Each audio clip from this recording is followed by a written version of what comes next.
J'ai réalisé mon stage au sein d'un service de l'association Opélia Tilac, qui est une association intérieure à l'association Opélia de loi 1901. L'association Opélia gère des services et des établissements. Elle développe une offre diversifiée d'accompagnement et de soins, en particulier auprès de personnes en grande précarité et de toute personne présentant des conduites addictives. L'association Opélia Tilac comporte 7 services qui sont répartis à différents endroits.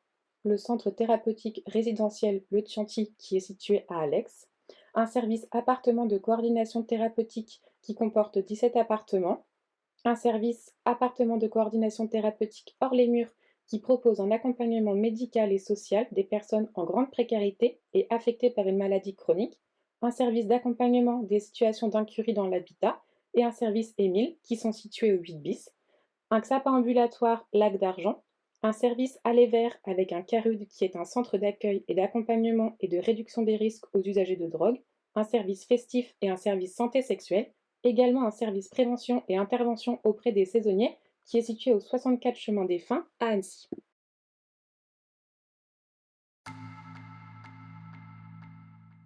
Le CTR Le Chianti est un centre thérapeutique résidentiel. On le nomme XAPA, Centre de soins et d'accompagnement de prévention en addictologie. Il se situe à Alex, en Haute-Savoie.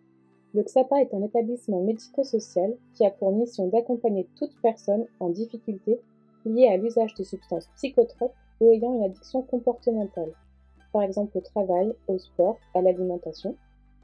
Le XAPA a 4 missions obligatoires d'après le décret du 14 mai 2007: l'accueil, l'information, l'évaluation médicale, psychologique et sociale, l'orientation de la personne et/ou de son entourage, la réduction des risques, par exemple sur les domaines du sexe, du bruit, du tabac. Le centre thérapeutique résidentiel est financé par l'ARS.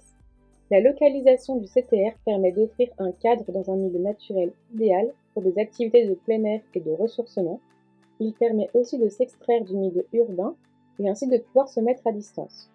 C'est un bâtiment qui offre aux résidents un accueil chaleureux, composé d'espaces communs et individuels qui permettent de participer à la vie collective tout en ayant une possibilité de s'isoler pour pouvoir prendre un temps seul. L'équipe du CTR Le Chianti est composée d'un directeur d'établissement, d'une chef de service, d'un coordinateur d'équipe, d'un pôle santé qui est composé d'un médecin, d'une infirmière, d'une pharmacienne, d'une psychologue, de travailleurs sociaux, de conseillères en économie sociale familiale, d'éducateurs spécialisés, de moniteurs éducateurs, de veilleurs de nuit ainsi que d'un agent technique. CTR Le Chianti accueille 9 résidents hommes et femmes majeurs durant environ 3 mois et demi. Ces personnes peuvent venir de la France entière. Afin de pouvoir être accueillies au CTR, elles doivent envoyer un dossier d'admission qui sera évalué par la chef de service. Durant son séjour, le résident est accompagné par 3 référents qui le suivent de l'entrée à sa sortie, et également par l'équipe pluridisciplinaire. Les référents sont les garants de la bonne conduite du projet personnalisé de la personne accompagnée. Les missions du CTR sont d'accompagner toutes les personnes majeures souffrant d'un comportement addictif avec ou sans substance psychoactive. Le projet vise à mobiliser et développer les ressources propres à chacun et d'être ainsi acteur de son parcours de vie.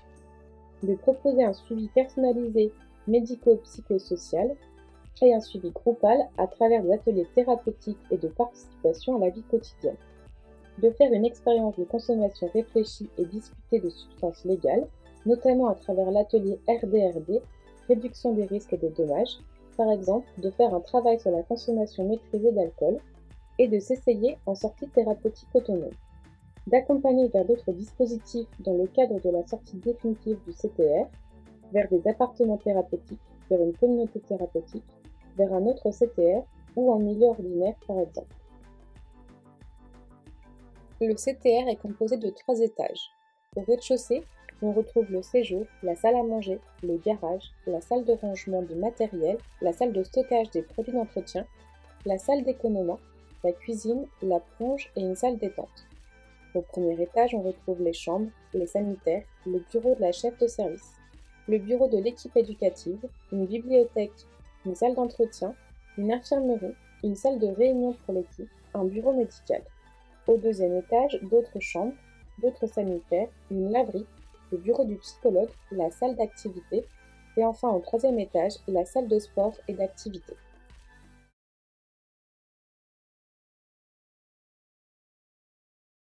CESF au CTR, c'est déjà utiliser toutes les compétences de la vie quotidienne, puisqu'ici, les résidents qu'on accueille en résidentiel vivent sur la structure 24 heures sur 24, 7 jours sur 7, et il y a le projet de leur permettre de reprendre un rythme de vie, disons, plus sain et plus classique.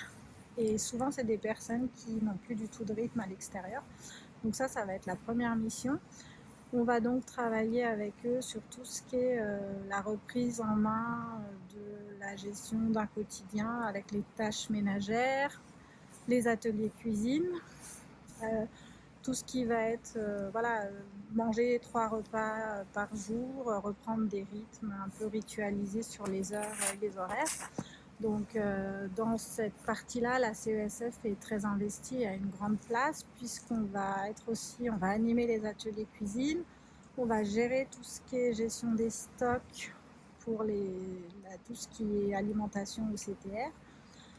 Dans un second temps, on va aussi les accompagner sur tout ce qui peut être en lien avec les démarches administratives, donc remise à jour de leur situation sociale, aussi bien pour le RSA que pour la CAF, les démarches diverses et variées dont ils ont besoin, éventuellement la sécurité sociale, tout ça. On peut être amené à faire de l'aide éducative budgétaire pour des résidents qui ont des gros problèmes de dette et éventuellement mettre en place des dossiers de surendettement ou faire du suivi de dossiers de surendettement quand ils ont déjà été faits sur l'extérieur. Dans la partie plus collective, on va être amené à animer des ateliers collectifs autour de l'hygiène, de la santé, de l'équilibre alimentaire, de tout ce qui va être méthodologie de projet, comment on monte un projet, comment on se tient à ses objectifs. Voilà. Au vu de la place du quotidien au CTR, du fait de la particularité résidentielle, c'est très pertinent qu'il y ait des conseillères en économie sociale et familiale.